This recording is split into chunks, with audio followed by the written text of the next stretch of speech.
The missile strike on Syria marks a sudden shift by the Trump administration. The president said for years that the U.S. should not take military action against Syria's government.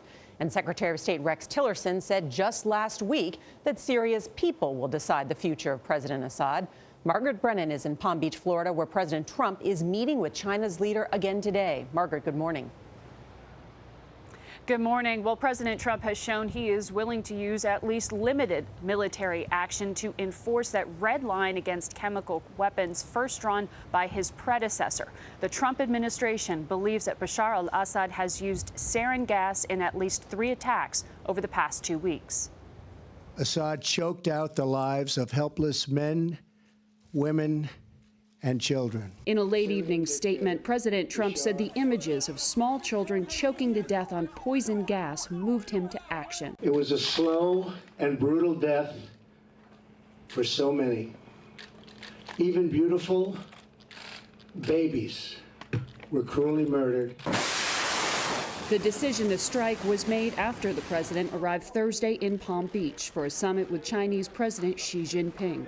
Before their dinner, Mr. Trump consulted with National Security Advisor H.R. McMaster and Defense Secretary Mattis. Shortly after the meal, the strikes commenced.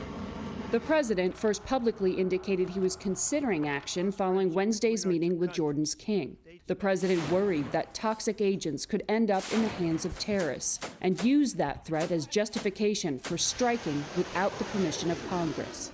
It is in this vital national security interest of the United States to prevent and deter the spread and use of deadly chemical weapons.